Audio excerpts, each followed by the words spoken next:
अच्छा, कभी सोचा है कि बिल्कुल शुरू से या फ्रॉम स्क्रैच कुछ बनाने का मतलब क्या होता है? मतलब जब आपके पास कुछ भी ना हो, कोई सामान, कोई पहले से बना बनाया प्लान, तब क्रिएटिविटी आखिर आदि कहाँ से है? आज ना इसी कमाल के आइडिया को हम एक बड़ी मजेदार कहानी से समझने वाले हैं। और कहानी की शुरुआत होती है इन शब्दों से। यहाँ तो कुछ भी नहीं है।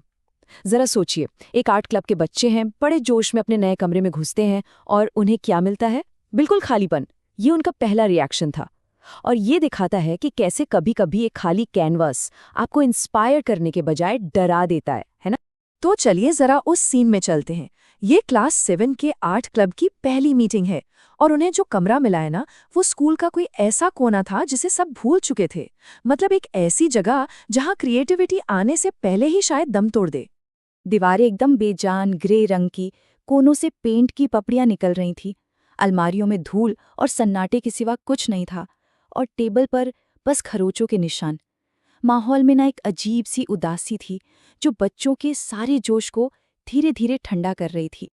और तभी उनकी टीचर मिसेस देवी वहां आती हैं। वो बच्चों के उतरे हुए चेहरे देखती हैं और एक ऐसी बात कहती हैं जो सब कुछ बदलने वाली थी। उन्होंने कहा, देखो हमारे पास कोई बजट नहीं है, कोई नया सामान नहीं है, तो हम जो भी करेंगे बिल्कुल शुरू से करेंगे, फ्रॉम स्क्रैच। अब ये सिर्फ एक मजबूरी नहीं थी, ये तो एक चैलेंज था और एक मौका भी।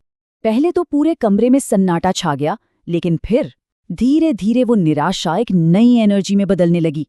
और इसकी शुरुआत हुई एक स्टूडेंट की छोटी सी खोज से, एक ऐसी चिंगारी जो देखते ही देखते आग बनने वाली थी।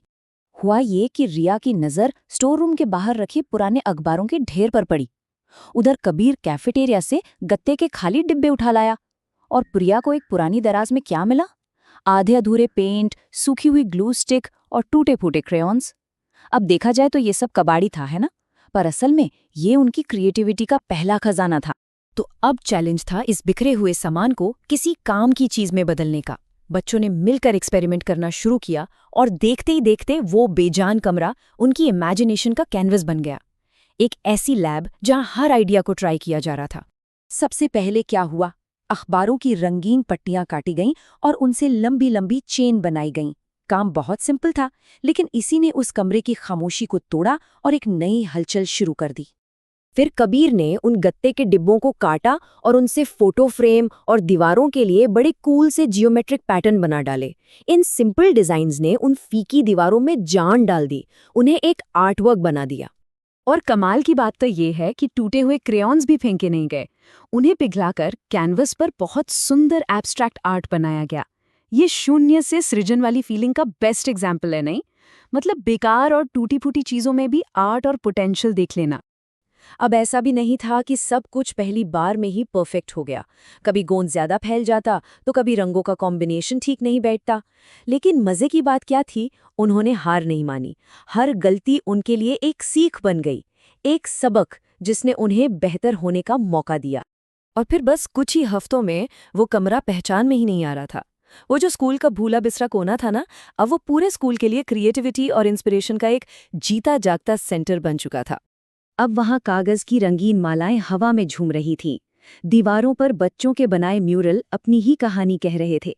हाथ से बनी लालटेनें एक प्यारी सी नर्म रोशनी फैला रही थी। और वो धूल भरी अलमारियां, उन पर अब बच्चों के बनाए स्केच और मॉडल्स गर्व से सजे हुए थे। इस पूरे बदलाव को देखकर रिया ने अपने अंदर जो गर्व महसूस किया, वो सिर्फ एक सुंदर कमरा बनाने का नहीं था। नहीं, ये एहसास था अपनी मेहनत का, अपनी इमेजिनेशन का और इस विश्वास की जीत का कि अगर इरादा पक्का हो तो कुछ भी बनाया जा सकता है। तो देखिए, ये कहानी सिर्फ एक आर्ट क्लास की नहीं है। ये हमें बिल्ड फ्रॉम स्क्रैच यानी शून्य से कुछ बनाने की उस गहरी ताकत के बारे में बताती है जो हमारी जिंदगी के हर हिस्से पर लागू होती है। तो चलिए इस कमाल के आइडिया को थोड़ा और गहराई से समझते हैं। तो शून्य से निर्माण का मतलब क्या है? इसका मतलब है किसी चीज को उसकी नींव से खड़ा करना, बिना किसी शॉर्टकट के। बिल्कुल वैसे ही जैसे उन बच्चों ने कबाड़ से एक आर्ट रूम बना दिया। सोचिए ना, गैराज से शुरू होने वाले स्टार्टअप्स या वो लोग जो बिना किसी की मदद के कोई नई स्किल सीख लेते हैं, ये सब बिल्ड फ्रॉम स्क्रैच के ही तो एग्जाम्पल्स हैं। और यही इस पूरे आइडिया का सबसे ज़रूरी हिस्सा है। उन बच्चों के लिए रिसोर्सेज की कमी कोई रुकावट नहीं बनी, बल्कि वो उनकी सबसे बड़ी ताकत बन गई। इसी कमी ने उन्हें ज़्यादा इन्वेंटिव, ज़्यादा जुगाड़ू बनाया, और इसने उन्हें सिखाया कि सबसे बड़ा रिसोर्स बाहर नहीं होता, वो हमारे अंदर होता है, हमारे आइडियाज़ में।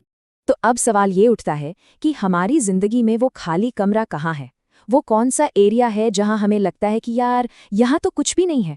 हो सकता है वो कोई प्रोजेक्ट हो, कोई नया हुनर हो, या समाज में कोई बदलाव लाने का आइडिया हो। संभावनाएं तो अनंत हैं। सोचने वाली बात है ना?